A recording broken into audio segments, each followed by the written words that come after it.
tell me when.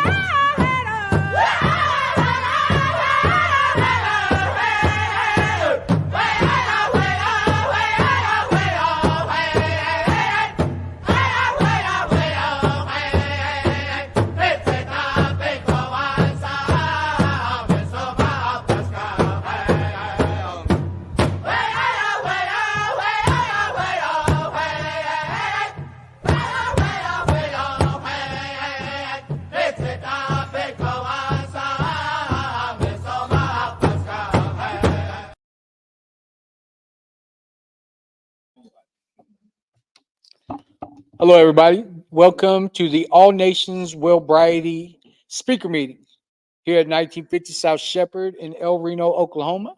We appreciate everybody online that was able to tune in with us. Uh, Tonight, we're glad everybody could make it. We're very honored that we even get to have these things. I look forward to these every month. I've been able to get up here and tell my story, but I love to hear, other natives get up here and do this. But before we get started, I'd like to call up one of our members to open up with the prayer.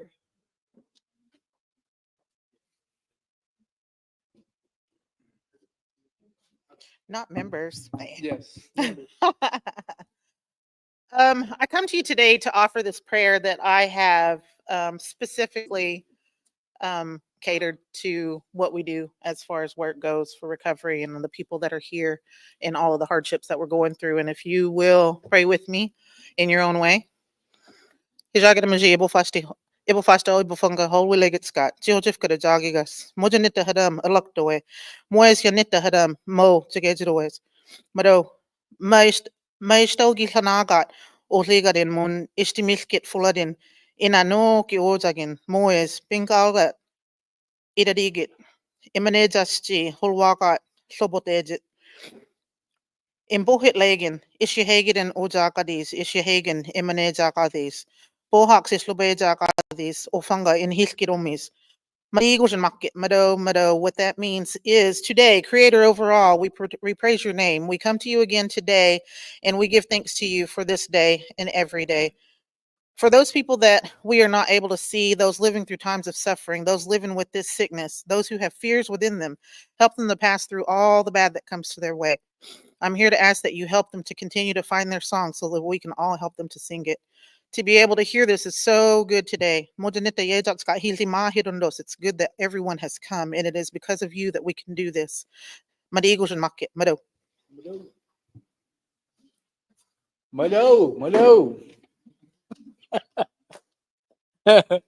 Well, we have somebody, I got to read a little bit of his story.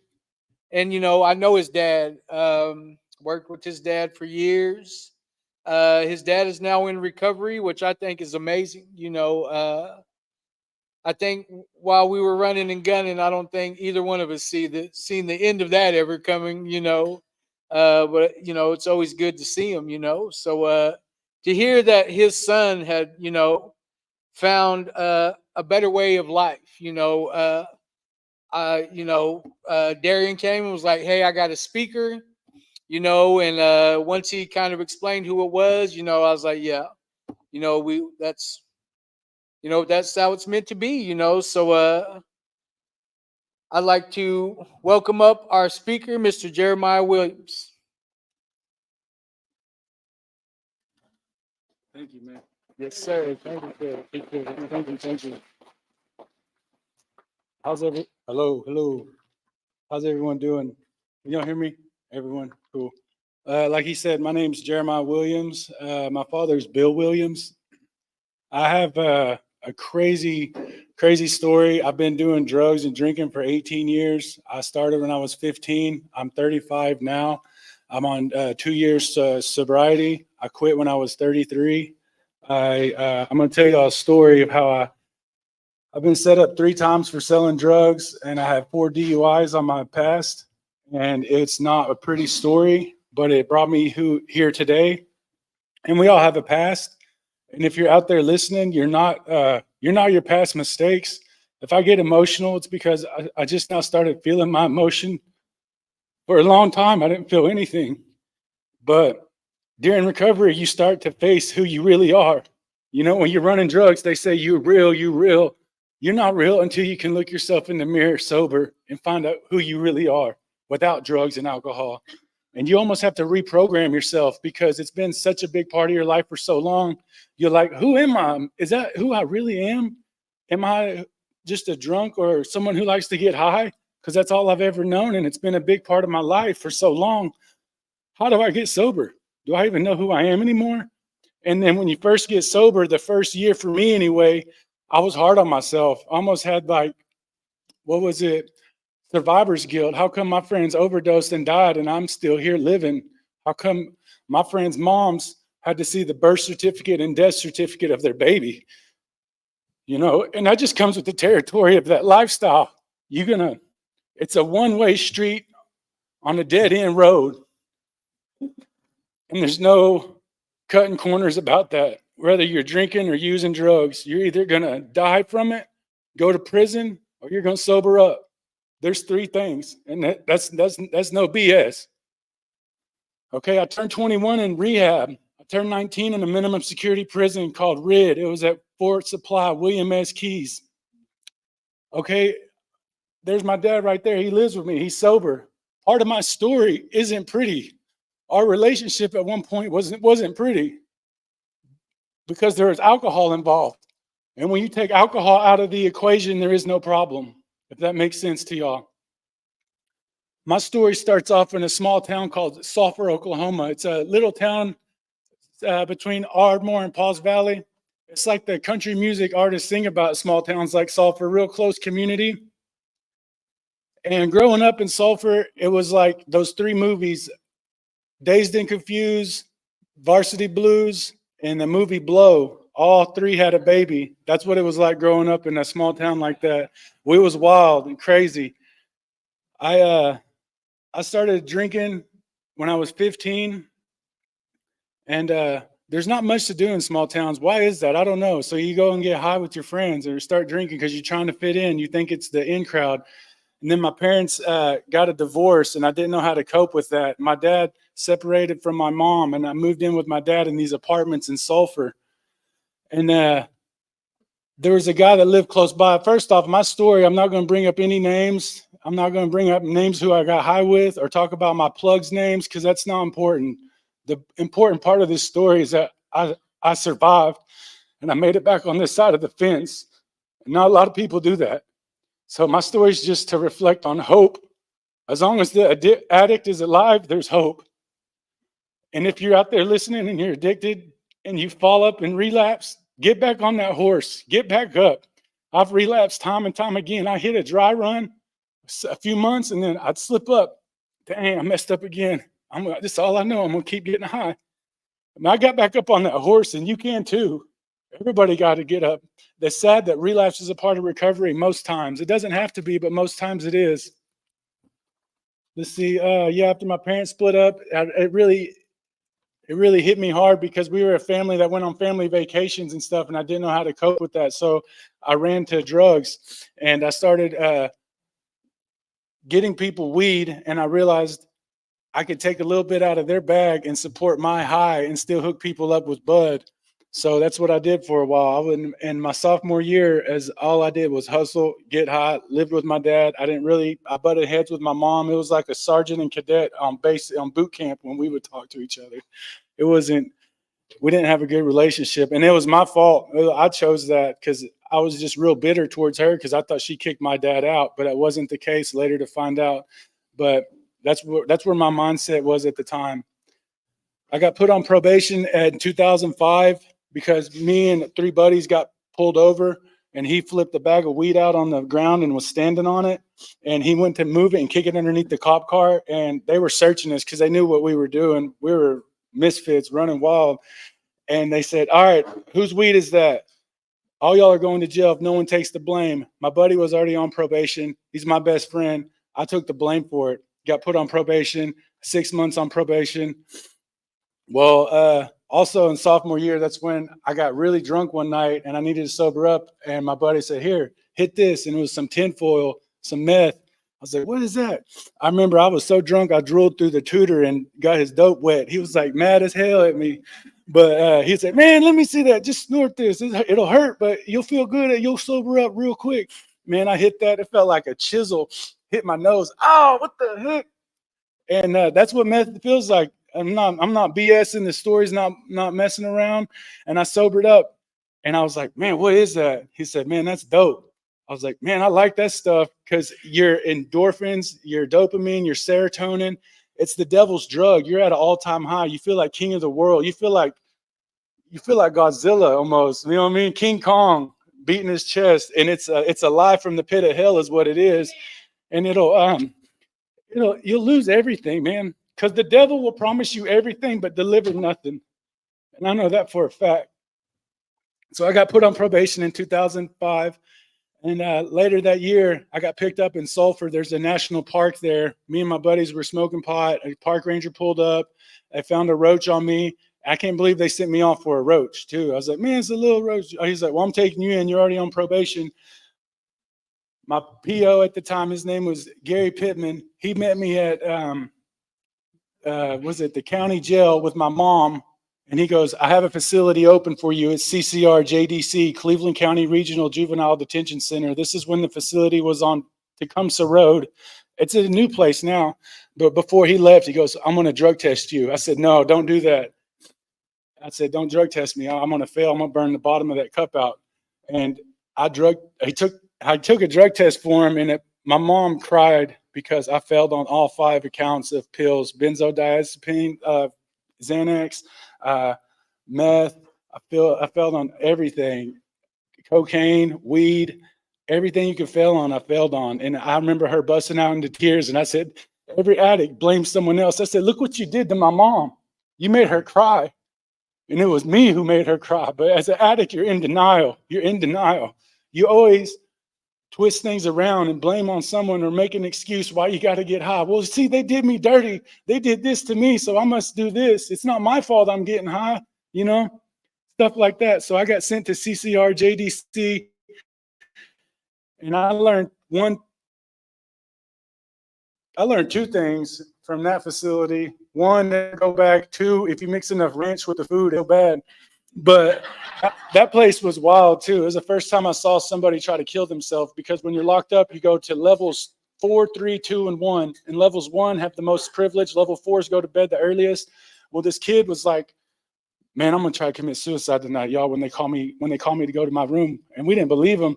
So they said, level 4, go to bed. Click, click, click. They opened up his cell. He opened up the door real quick, grabbed his sheets, ran out before the door closed, ran on the where we have chow and the cafeteria. It was right there in the same room, same quad. He threw the sheet over the TV, tied a knot, and jumped off the table and was dangling there like kicking. And we were freaking out. The staff had to run over there and pick him up. It was my first time seeing stuff like that. Like, man, this is real. I'm 16. Like, this ain't no joke. And also part of being locked up, everyone says they're your friends. They don't write you. Only if the ones that write you are the ones who really, like, I wouldn't say care about you, but it makes you feel like you got everything you ever wanted on Christmas morning when you get mail in jail. It's the best feeling in the world. And at the time, my girlfriends would spray them with their letters, and all the cellmates, man, let me smell your letter. Smell like a woman. Let me smell your, and it's the little things that you notice when you're in jail, like just the breath of fresh air, feeling the sun and stuff. And they released me from CCR JDC because there was another juvenile in Sulphur who got into more trouble than I did. And it was my first time locked up. And as a juvenile, they trying to do the scare tactics to like send you off, drop the charges, then hopefully you'll change your ways. Not me. I didn't change anything, man. I just kept going. I got out just to hit the ground running again, it seemed like. And in Sulphur at the time, we smoked crank. I don't know if y'all know what that is. It's shake and bake. You make it. Meth is a fungus you grow. Crank is something you can shake and bake. It takes 20 minutes. It melts down like dope, but looks like coke. We would get high on that all the time. And talking about it, I still get my mouth watery thinking about it. even when I knew I was going to come speak to this meeting, I had a dream of relapsing just the other day, and I haven't smoked dope. Last time I relapsed was 2020 and New Year's. It's been 4 years, and my mouth's still watering thinking about it. It's crazy, but I'm never going to go back to that. I'm just telling that to y'all. So if anyone out there can relate, I know what you're going through. Okay, my junior year is when I went to CCR JDC. Senior year, I got set up twice by marked money. Well, I didn't know what that meant until it happened to me. Like, what do you mean marked money? Well, the cops will find an informant, someone that a snitch, a rat, and they'll get money, and every piece of money has a serial number on it, and no serial number is the same on the currency. So they put $20 bills on a copy machine, copy it off on a piece of paper, give the $20 bill to the informant, buy something for me, and then bust me, and then find the money in my pocket and match the serial number up to their paper so they knew it was their $20 bills. That's what marked money is. I got set up like that my senior year for selling Xanax and weed. And you always have that gut wrench feeling like, man, something ain't right. And always listen to your gut because something wasn't right that night. And they always say, you're never going to know, they'll never know it was you who told on you. Whatever, the cops send you a police report and they tell you everything verbatim of what it was. CI number 109, confidential informant 109, met Mr. Williams at Walmart parking lot at so-and-so hour. And yeah, we do find out whoever you are out there, we're going to tell on someone it ain't right. But anyways, I got set up that year. It was in September 6th, and I went to Carter Hall, Shawnee. There's a juvenile detention facility next to their main jail, and it was co-ed at the time. And I met a dude named Isaiah Harjo. He was the same age as me. I was 17, and they said, Williams, your attorney's on the phone. And hello, the attorney said, my birthday's October 21st, and I got locked up September 6th. And he goes, hey, they're going to charge you as an adult. You might be going to prison. I was just letting you know what your case is. You got set up. I got the police report. But I'm just letting you know your arraignment is this day, yada, yada. All right, I got to go. And hung up the phone. And I'm like, what do you mean? He just said I might go to prison. And I'm in my cell like freaking out. I look at my buddy, Isaiah Harjo, who's 17 at the time. And first off, Isaiah Harjo ended up getting murdered. If anyone out there knows Isaiah Harjo from Shawnee, he was Seminole. I send my condolences out to y'all. He was a funny Indian, man. He looked like the dude off Jungle Book, the real life Jungle Book, and the guy who played Mortal Kombat, Liu Kang. He looked like him. He was cool. He was a cool dude. But anyways, I found out on the news he later got murdered. And I just wanted to say, if anyone's listening, I send my condolences out to his family. I never got to meet them, but I met him. He was a funny cat. And at CCR JD, at Carter Hall, there was an inmate there who just escaped Raider, and that's like a prison for juvenile detention kids. And him and this other guy was like, hey, we're going to break out tonight. When the staff calls our number to go to bed, we're going to jack his keys and beat him up and go out the back door at the basketball courts. And this dude had no color in his eye. I knew he was serious, because when you go behind an officer, you're supposed to say behind you. And then they called his number. It's the craziest thing. It was co-ed too. There was like 8 doors on this side, 8 doors on this other side. And they said, level 4, go to bed. And he didn't say behind you to the officer. Instead, he got behind him and started choking him out. And the other guy going over there, and they jumped him in the control room, said, everyone go to their room. That's a direct order. And me and Isaiah Harjo was the only ones closest to 18. Boy, we booked it to our room because we ain't trying to get charged as an adult at all. And they ended up breaking the dude's jaw, breaking his ribs, took his dip out. The guy had just turned his keys into the main control room. And if he didn't do that, they was going to escape and go out the back. And everybody went to their cell, except for a few people. They opened the door and was watching. And they later got escape charges too for disobeying a direct order. And I just remember the cop yelling, A100, A100. And come to find out, that just means every available officer get there now. I didn't know what that code meant. And then the cops came from county and was like, you guys want to play tough guy? And tased them. They was all down for the count. It was crazy. But you see stuff like that when you're locked up, man. It's just part of that comes with that territory. And yeah, it was a miracle to God they didn't charge me as an adult, because I was going to court in shackles waiting to go see the judge, and the DA came to the county jail and said, "We're going to drop these charges, Mr. Williams, and throw this case out because you're going to come back." And my aunt, she's like was a paralegal basically for my uncle, who's an attorney, and she knows the law. She's like, "What do you mean you're going to drop the charges and then come back and get him? You can't do that." They said, "No, we're dropping these charges because we're waiting till he's 18 because we know he's going to mess up again, and we're going to send him away for a long time." And I was sorry. I had a smart mouth, and when you're living that lifestyle, you just hate. The cops are doing their job, and I felt like I was doing my job, which is to sell dope and make money, and that was it. And I was like, "You ain't going to get me again. You're not going to find me. You're not going to catch me again." 6 months later is when I got set up, and they got me again for selling the Xanax and weed. The first time I got set up, I was at the field house in Sulphur, and it was a crazy situation. I had a feeling something was happening when I got to the field house. I got out of my buddy's car to meet the dude I was supposed to give the drugs to, and I look around and I see like 4 squad cars going down the gravel, tires spinning, hauling you know what towards me, and I take off running to the field house. It's locked. Dang, I can't get it. So I threw my weed on top of the field house, took the battery out of my phone and chunked it, and they're like, walk backwards to you. They had the dogs. I hear the canines barking, and they infrared beams on me and everything, and they're like, walk backwards. I said, this ain't a sobriety test. Bam, and they tackled me. And there was somebody walking the track that night, and they told the cops, "Hey, I saw him throw something on there." And I'm in the back of the cop car, my handcuffs, and I hear him say over the radio, "Hey, can we get the fire department down here?" And they got the fire department down there and went up on, found my drugs on the field house and sent me off for that. That's what got me to Carter Hall. And it was weird that they dropped the charges like that, because I really didn't think I was going to screw up again. But once you're in that lifestyle, it's hard to get out of, because that's all you know. And the devil will make you think that that's what you want. Because after my parents split up, I kind of had abandonment issues, and I knew if I sold dope, I was always wanted. And it's almost like you only have power over the powerless when you're a drug dealer like that.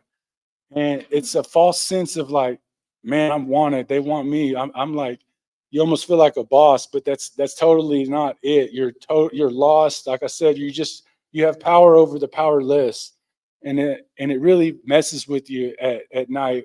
And when you have that, it's just not worth it, man. It's a different type of weight on your shoulders. It's something that it's hard to carry around. Well, I got set up my senior year. 6 months later, the day before spring break, I spent all spring break in jail. I got out. I tried to go back to school on Monday to make it seem like nothing happened to me, and everybody knew.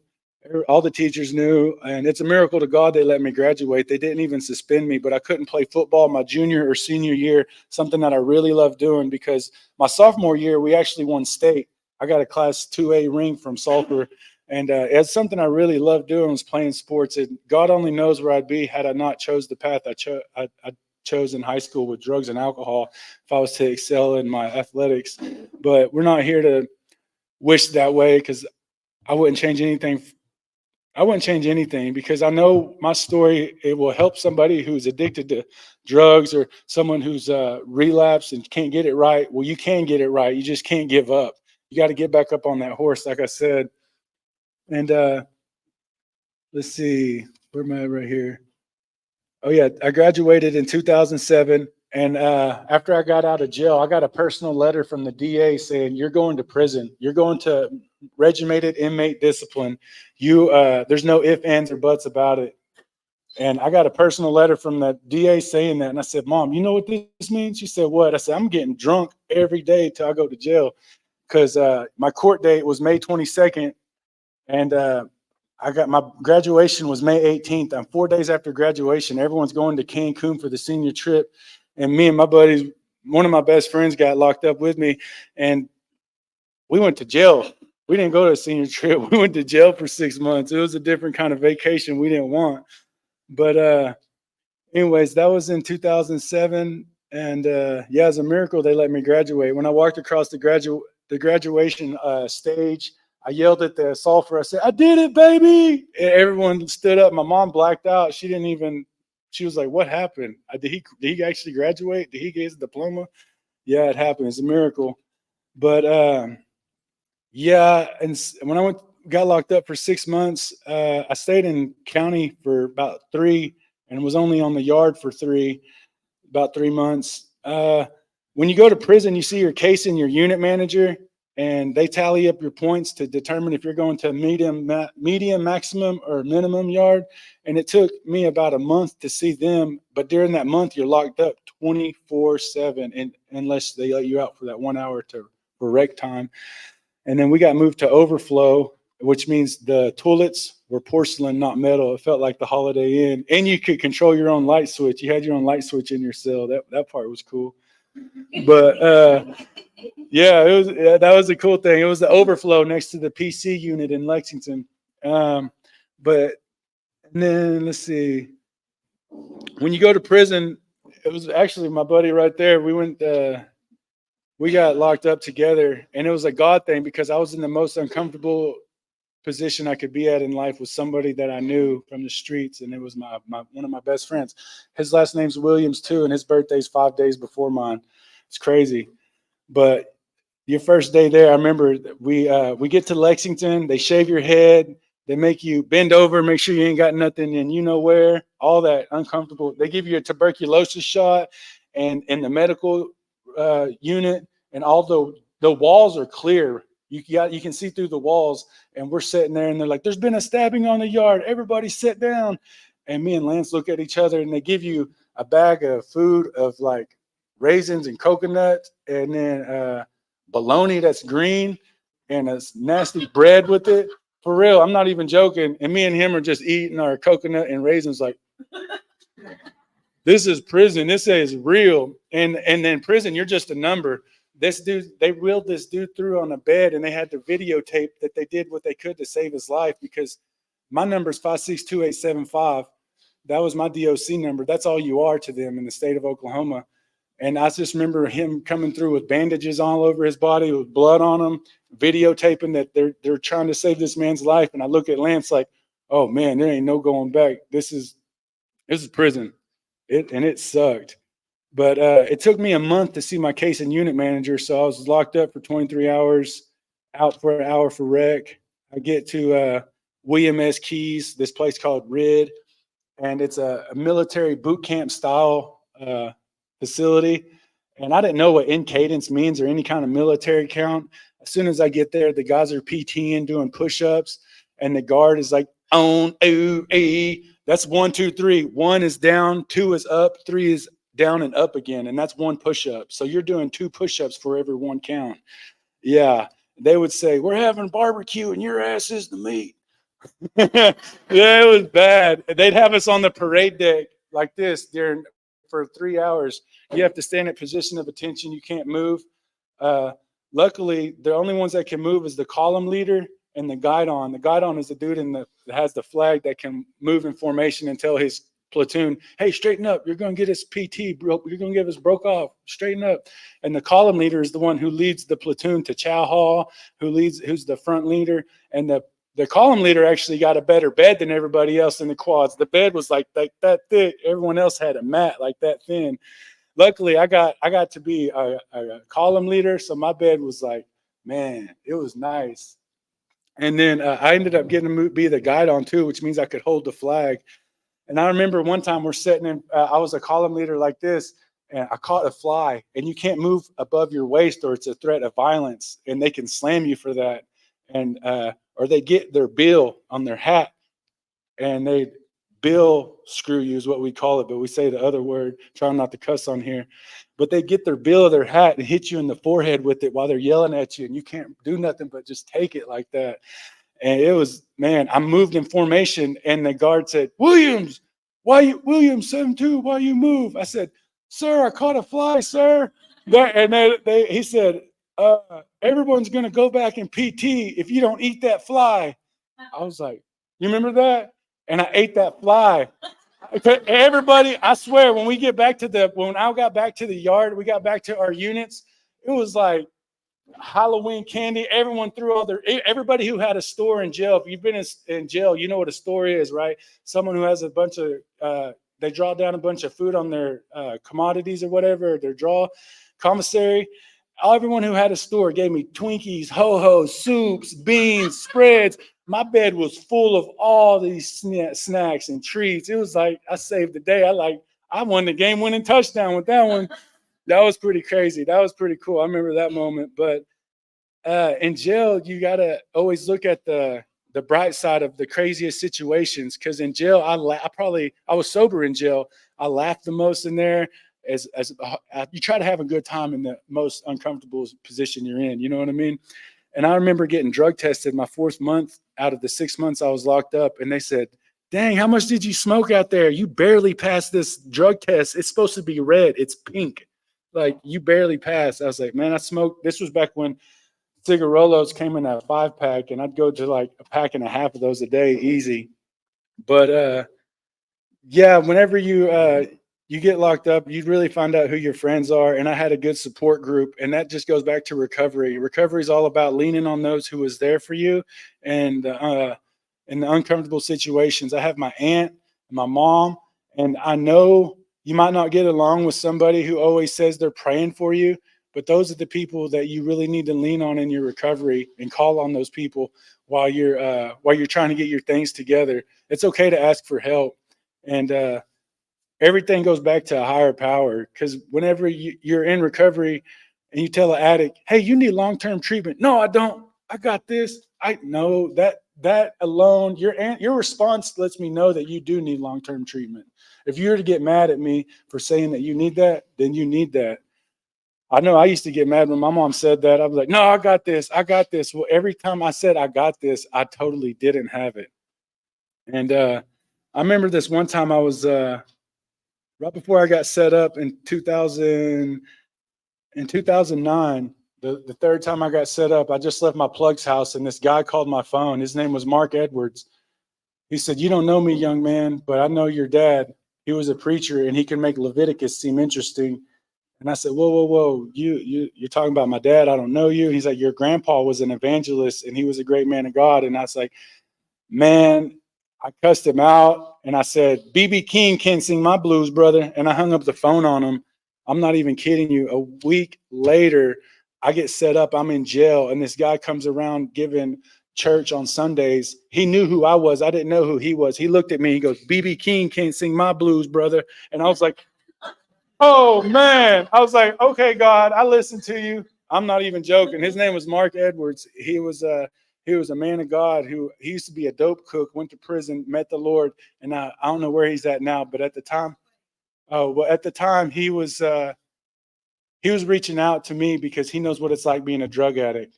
And he was a queen bee, or his wife was a queen bee. I don't know what y'all know. If y'all know what that is, when you're selling meth, it's like the kingpin of the dope, of dope anyway. But anyways, that's a crazy story, because God will put people in your path to give you a way out, but so will the devil.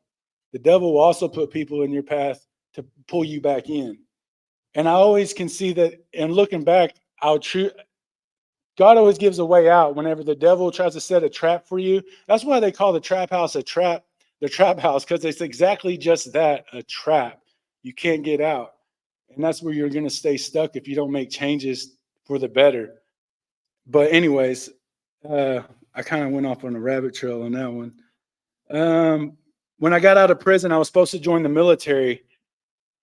I got my charges dropped because people in Sulphur on my behalf wrote letters of recommendation to the judge saying that don't give me a felony charge. Instead, let me go to the Army, drop my charges so I could join the service. When I got out of prison, I was fat because I ate a bunch of starch, and I went to MEPS, and they said, "You got to pass your physical. For your height, you're supposed to weigh 205 pounds. So I started running, losing weight. Well, it took me about a year to lose the weight I needed to.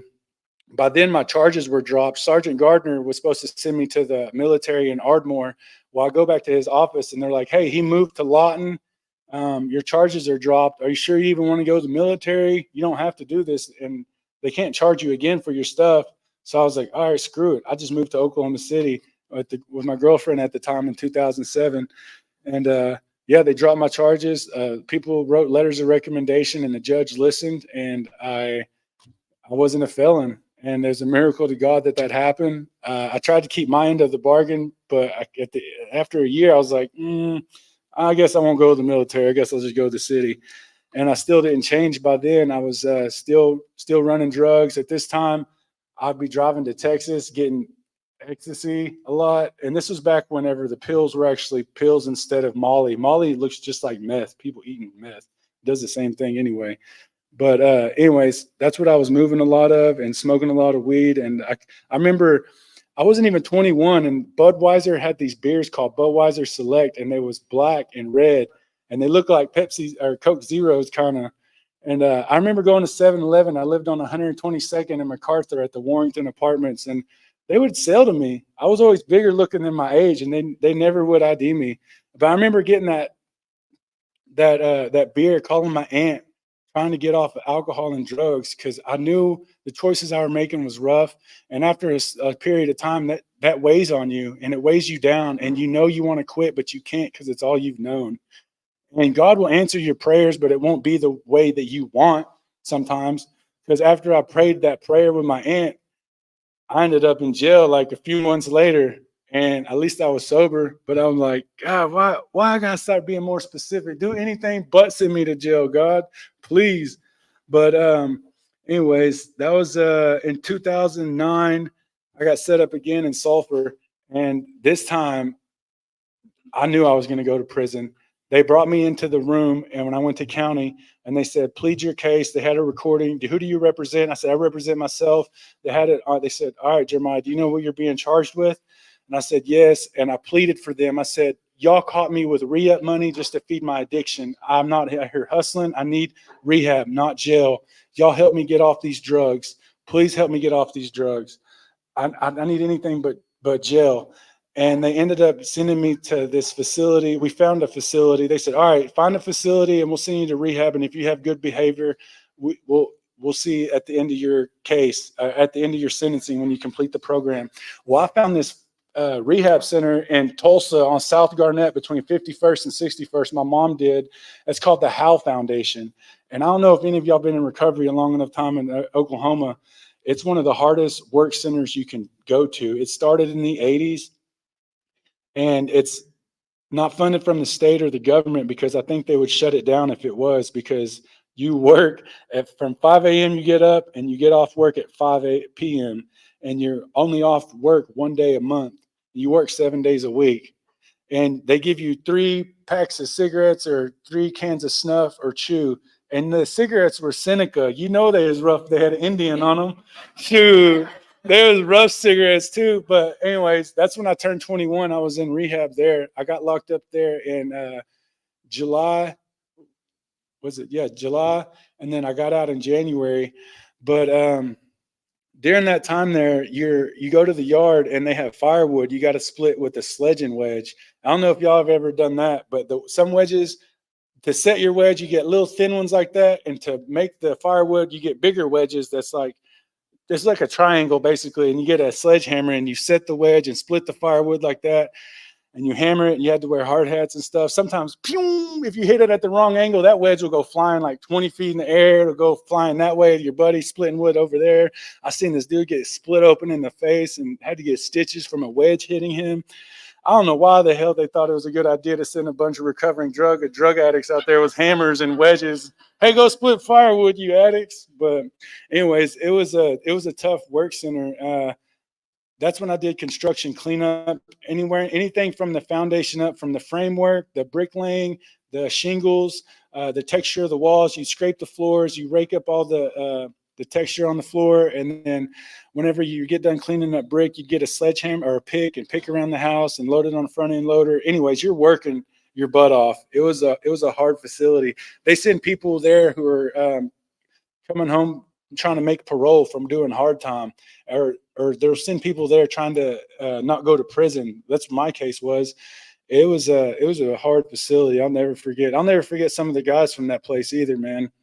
That's what rehabs do. You see people in rehabs you'll never forget, because you're at a pivotal point in your life where you you're all trying to get things together, and you share the same brokenness because you know you're there because you don't have anything figured out, and you're trying to get a better life.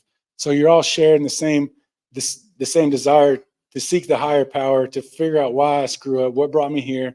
So I'll never forget some of those guys at that facility at the Howe Foundation. And they give you a month to go back out on the streets. And if you can't make it, you can come live at their 3-quarter house. And that's what I did. I got out. I was like, man, I already relapsed. I got to go back. And I lived at the 3-quarter house for a while, but I ended up getting kicked out because I missed curfew. Even then, I'd have to drive to Sulphur, once a month to see my PO. And I wasn't smoking weed, but I was doing things that stayed in your system in 3 days, because a drug addict knows how to get around a drug test. Just quit doing dope for 3 or 4 days before you go take a UA. And everybody in Sulphur thought I was clean, because behind closed doors, it's an easy thing to hide while you're popping pills. No one's looking. You're a con artist, and you're playing yourself by playing everyone else. You're actually playing yourself. Because everyone out there thinks you're doing good, but behind closed doors, you're doing bad. And it's like 2 different lives, man. And that really just weighs on you time and time again. And I can relate to anybody who's ever been going down that road. It's the craziest thing. You live 2 different lives and having that, like a split personality disorder almost.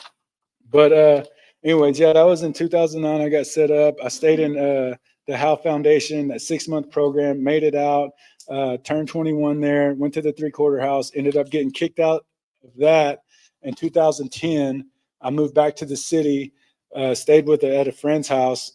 And then in 2010, my Aunt Sandra, I don't know if y'all know Sandra Williams, she ended up passing away from cirrhosis. She was an awesome lady. I loved her to death. She was always a smile on her face. And then my grandma Eunice Hadley, she passed away that year, 2010 as well.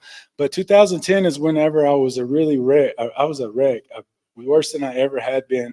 I had a Toyota Camry.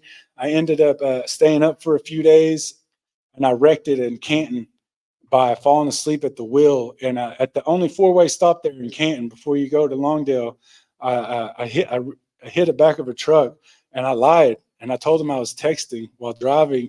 And when I came to, I thought I was at the Stockyards in Oklahoma City. The way it looked, I was like, what the hell, where am I at? And I remember waking up. We were supposed to have a family dinner because my grandma Eunice was about to go to her 2nd round of chemo. She had cancer. But me and my dad got in a fight. And we didn't even have that family dinner because of me. Instead, she had to pick me up from the hospital. I remember waking up in the hospital handcuffed. She went to make sure I was okay, see me in the hospital in Canton. I remember the OHP waking me up handcuffed to the bed. It's like, you're going to prison, boy. I'm gonna lock you up. I know you're messed up. He drug tested me, y'all. I passed that drug test somehow. There's a miracle. I should have failed it. I didn't even fail his sobriety test when he gave me an alcohol test, and I had E&J in my car. When I went to the impound, they didn't even pull the E&J out from underneath the seat. It was still there. When I had the wreck, I got out and sat on the curb, and I had some pills on me, and I stashed them by this tree on the curb and there in Canton. And I had my uncle go back and take me to the scene of the accident, and I picked him up later that night. And that's a miracle to God. I don't know why God would make me pass the drug test like that or anything. I stand before you today. Ask my mom. It was the craziest thing. I remember handcuffed to the bed, the OHP staring at me. It's like, I know you're messed up on drugs, boy. We're going to find it, and we're going to send you off. They didn't send me off. They gave me a ticket for texting while driving. My mom said, you got to change. You got to get sober. We got to get you away from where you're at, or you're going to die. And she found this facility in Cache, Oklahoma called Teen Challenge. And I went there kicking and screaming. I didn't want to go to that, but at first I didn't. And then I kind of did, because I was like, you know what? I am sick of these drugs, man. I am sick of this lifestyle. I don't want to live like this anymore. Like I said, it weighs you down. At that time, I was doctor hopping, which means you go to a clinic and you say, I have a chest cold. I would get codeine. I don't have insurance. I paid the $50 deductible. I'm allergic to Tylenol, so you won't get Tylenol. They go write you a script of some lean. You go pick it up at the time, buy for less. I think it got bought out by Pruitt's Foods by now. But anyways, I got red flagged. I don't know if you know what that means. It means you go to the same, you try to get a prescription within 2 weeks of the same thing. And they said, all right, we called the cops. They're on the way up here. Just wait right here. We red flagged you. I'm like, damn, thanks for telling me. I'm definitely not waiting here. And I left.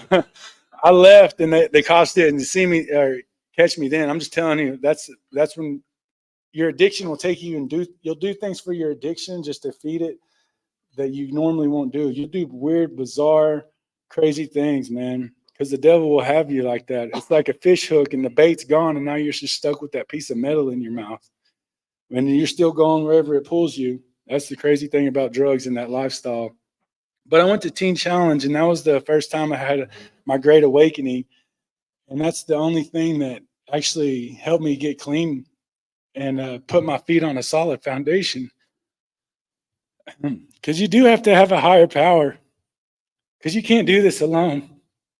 And I do tree work. I'm a certified arborist. And the trees breathe out what we breathe in, and we breathe out what the trees take in. Y'all understand that? To every design, there's a designer. There's no argument in that. Do you think that happened by mere chance that they do that? No, man. There is a God, and he's real. And I found him at Teen Challenge. It's the craziest thing I've ever experienced, because you're broken. And I'm crying right now because for so long I never had emotion. And I've learned to accept it and stand before you and be proud of who I am today because of where I've been. Because there's some of my friends who are dead, who they wish they could stand here and tell y'all there's a better way, but they can't. And then the last year of my sobriety, like I said, you get survivor's guilt, and you can be hard on yourself out there in your recovery. Give yourself a break, man. If you're still breathing and trying, give yourself a pat on the back. If you made it through one more day, that's something worth celebrating, because there's people who wish they had one more day on their dying deathbed right now. So just don't be so hard on yourself, man. I know it's tough. Recovery's tough. Getting sober is tough. Nothing worth having is easy. If it's easy, it's not worth having. And I know that for a fact. But Teen Challenge is where I met God. And that's where I built my relationship with Jesus Christ. And that's who I lean on. And you don't have to lean on him, but you do have to lean on something that's bigger than yourself. It could be in these 12 steps that they break it down for more of a tradition for natives, which I love that, by the way. And when I was in Teen Challenge, we went to these outreaches in CBQ in Arizona, Apache Reservation. We went to Canyon Day in CBQ and built a parsonage for this preacher next to this church. And we would go minister to the schools there. And if you had been to Indian Reservation, man, you could feel the heaviness and the oppression, the darkness, man. While we were there was at least 8 to 10 kids in junior high who tried to commit suicide. And their only wish is to get out of the reservation. And there is a stronghold on natives about drinking and using drugs and sweats. It's possible to break the chains of that, because our prayers of our ancestors are still in those sweats. You can still feel them when you're praying. And I just want to let y'all know that it's real. And addiction is something worth fighting for. Even if you mess up, get back on that horse and keep trying. Teen Challenge, I got there in 2010. But as soon as I got there, my grandma Eunice, she ended up passing away. And I couldn't go to the funeral because I know I'd relapse. Because I'd be around family that I cared about, but also family that I drank with. And you got to get to a point in your recovery where you draw a line in the sand and you say, no matter what, I'm going to stay sober. Whatever it takes, I got to do what I got to do. You got to separate yourself and isolate yourself, even from family sometimes, so you can put your feet on solid foundation in recovery. You have to draw that line in the sand and say, hey, man, I'm done. I couldn't even go to her funeral because I knew I would relapse. And that just breaks my heart. But you got to make choices that will break your heart, but will bring you peace sometimes in life. And that's part of recovery, man. It just comes with the territory.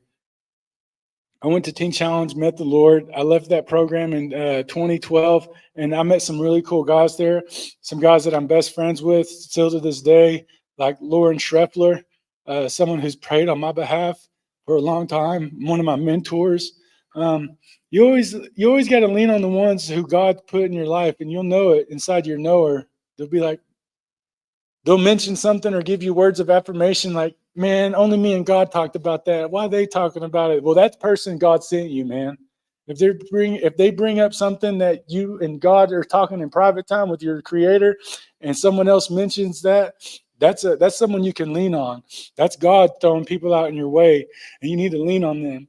Because like I said, the enemy will set traps too, but God will always give you a way out, but he'll never force himself on you, and you have to make the choice for yourself. No one's going to make it for you.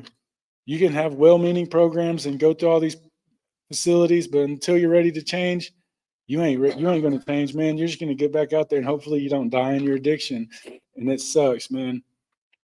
Anyways, I get out of Teen Challenge in 2012. I work at this tree company. One of my buddies I met in Teen Challenge said, my dad's a foreman. I thought it was a Ma and Pa tree service. It's actually Wright Tree Service, and they do clearing transmission lines. I don't know if y'all know what transmission lines are. They're the big metal structures, the wooden structures you'll see on the highway with the big cables on it. They go across country. They go to substations and break the voltage down to smaller power to supply communities with their electricity. Anyways, I did tree work for 8 months on the road, and I got paid every Friday. I was getting like $85 a day per diem.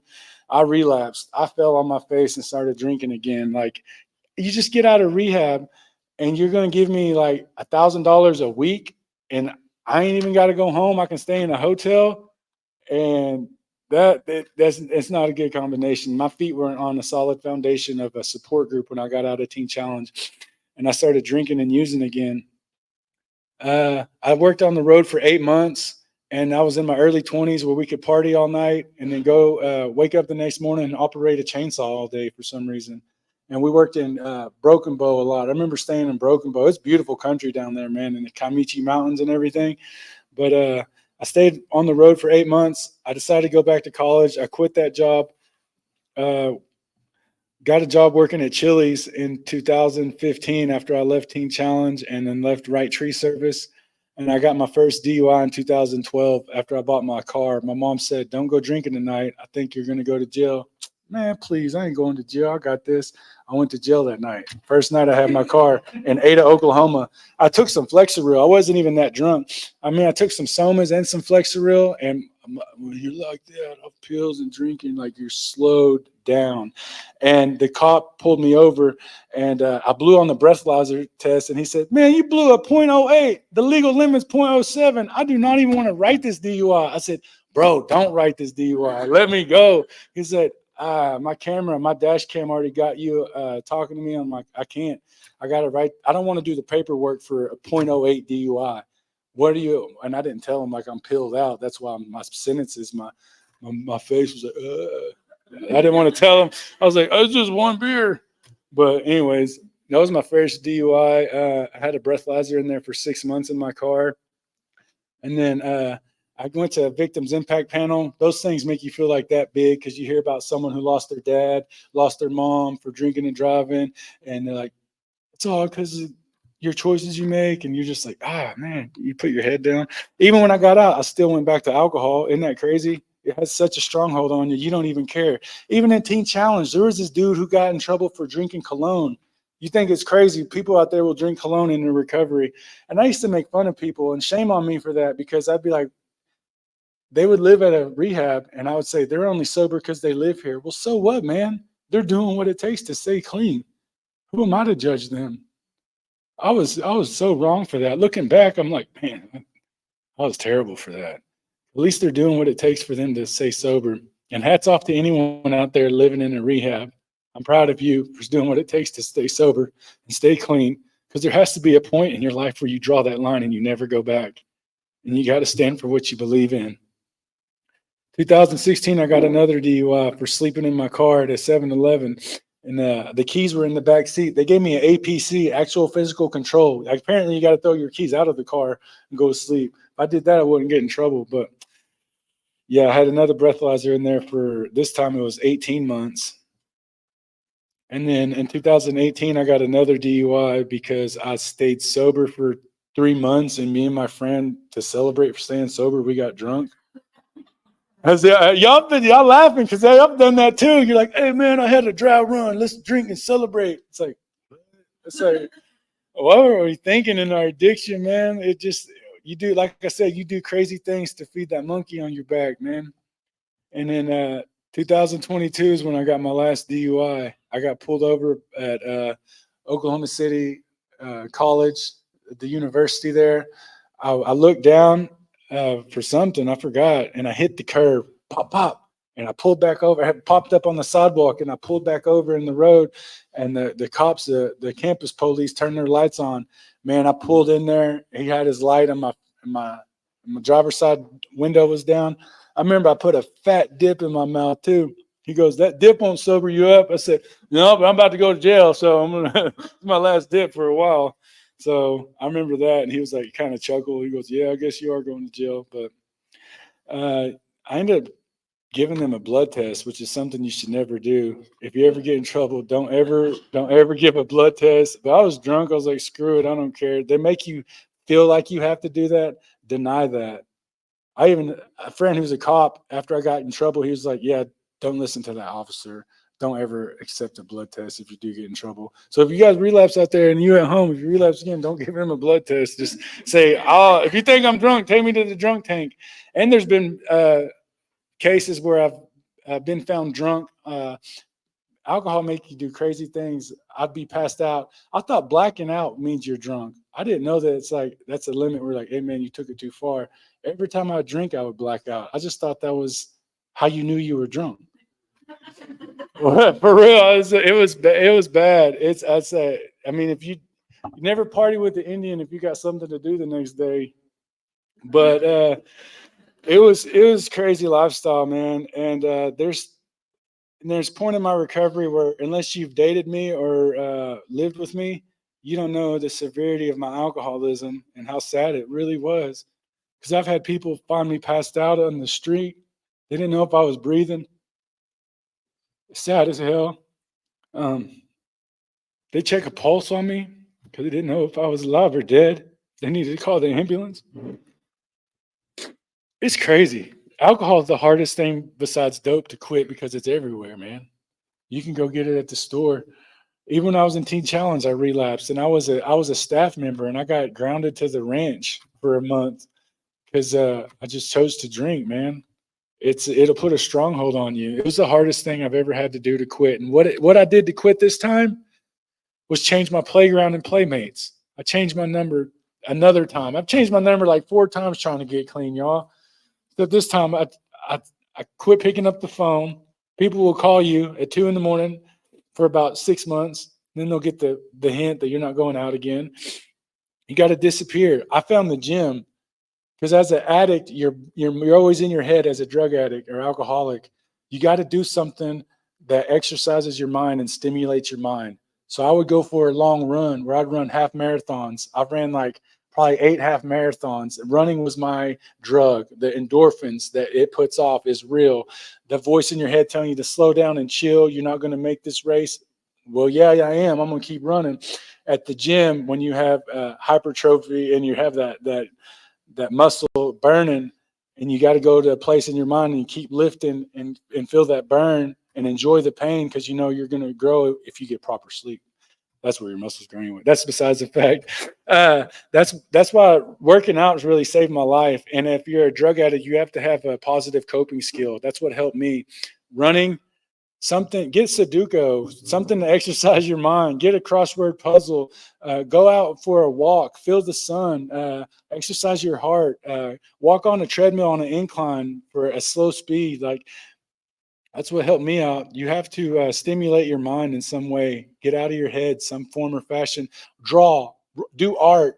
I don't care if you draw, the only thing you could do is draw stick people. Do something like that. Exercise your mind, paint, take a class on painting. There's YouTube stuff. You got to exercise your mind as a drug addict in recovery. Otherwise, you're going to stay trapped up there and you have more of a chance of relapse. relapse, because that's all recovery is going to rehab for long term is neuroplasticity, which just means they just basically reprogram your brain. Like, you're not drinking, you're not with your running buddies. They teach you how to do your laundry, have your chores Tuesday and Thursdays, be a functional member in society, go to bed at a decent time. And you do that for a long period of time, your brain will start rewiring that same way. That's all recovery is, man. That's what, I mean, I can stand before you today. That's what helped me out. So 3 things I want to leave with is find your higher power. There is a God. Find a higher power, find a support group, and exercise your mind, body, and spirit. Those are the 3 things that help me in my recovery. And those are the 3 things that will help you in your recovery too, if you let it. And also, don't be so hard on yourself, man. If you, the first year of my recovery, I was hard on myself. Like, man, you're a POS. You can't get it right. I can't, like, nah, that's not who you are. You're not your past mistakes. People make crap choices sometimes, man. There was only one man that walked this earth that was perfect, and we killed him. So no one's perfect, man. You got to get back up on that horse and ride it. And one of the books that helped me get sober, everyone know who Chief Red Cloud is? He's the one who used 3,000 Native Americans to defeat the U.S. military and shut the Bozeman Trail down. He was sober, man. He didn't drink. His dad died of delirium tremens, and his uncles raised him. He wasn't supposed to, by being a bastard, you're not supposed to be a chief, but he was so smart and like stole his first pony at like 13, did his first coup count like at 14. There's a book called The Heart of Everything That Was, and it's a book about his life. And everyone I look up to got sober. My grandpa Bill, he was he was in the Korean War, and he was a drummer. He made drums for a living. And when I was at one of these meetings, when you get a DUI, you got to go to alcohol meetings. And I went to this class on the South Side, and this instructor goes, "Williams, you know Billie Jean Williams?" I said, "Yeah, that's my grandpa." He said, "He was a good man of sobriety. He had a sober house in Canton." I said, "He did?" He said, "Yeah." So I went home and asked my dad. And when my grandpa Bill got out of the military, he wanted to help people out. He got clean, went through the sweat, got clean, wanted to help people get back on their feet. And he opened up a sober house in Longdale. And the military sent him letters telling him, "Thank you. We've been following you since you left the military. We want to give you kudos for opening up your sober living house." He had that open for a while till someone stole a van and took it to Wichita Falls, I think. Anyways, he shut that down. But I just thought that was pretty crazy how I chose a Southside class to go to for my DUI stuff. And then he ended up knowing who my grandpa Bill was, a story that I didn't even know about until I asked my dad. And then Merlin Little Thunder is also someone I look up to. That's my uncle. He's an elder of the tribe. He takes people through the Sundance, and he got sober in 82 or in the 80s. Anyways, everyone I look up to got sober, man, and you can too. No one listens to a drunk Indian. They listen to a sober Indian, someone who leads his people in the direction that they need to be led, just like Red Cloud, just like Merlin, just like Billie Jean Williams. So my dad's sober now. He's lived with me since 2020. I give my hat off to him, man. We used to drink together. And now we just got sober together, man. And he just got his license this year. I'm real proud of him for that. And he bought a moped, a 150cc moped. It goes like 60 miles an hour. He even we got him a helmet. He put a GoPro on it. He's just driving everywhere on it. We told him, "Watch out, Sturgis. He's coming." And I got a 2016 a Chevy Silverado out there. It's the nicest thing I ever owned. Every morning when I wake up on my way to the gym, I just thank the Creator for giving me the ability to wake up again and for another day that wasn't promised. And I wouldn't be where I'm at today had I kept drinking. I got certified this year. I took a test to get my certification for be an International Society of Arboriculture, where I'm basically a tree doctor. You take this test, and trees are living organisms, man. And I'm a nerd about them. We kind of need them to live.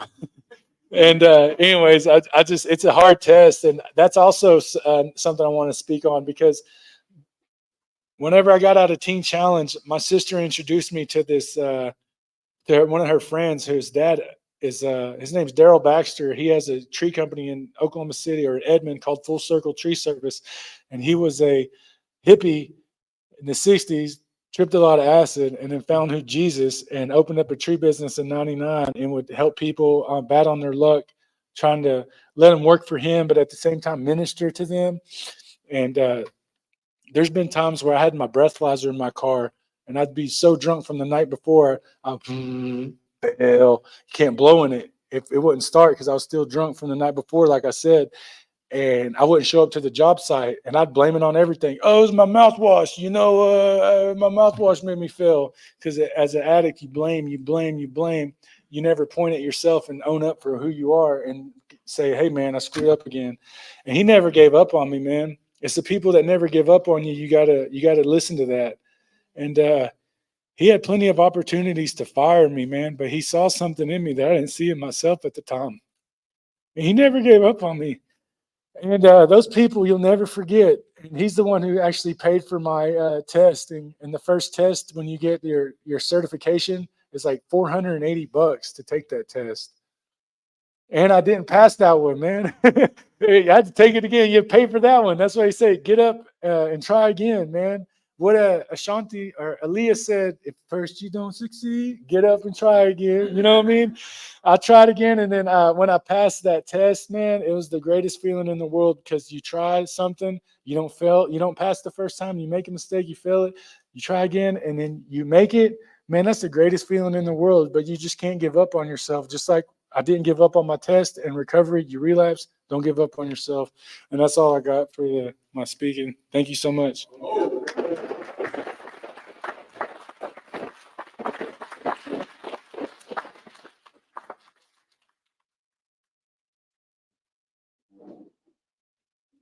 We could give him another round of applause.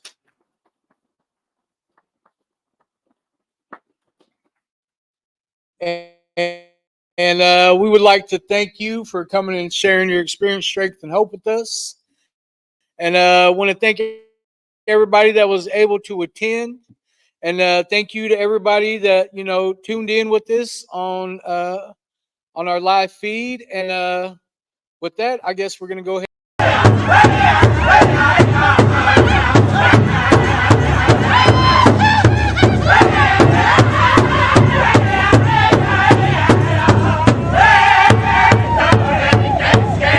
Stop!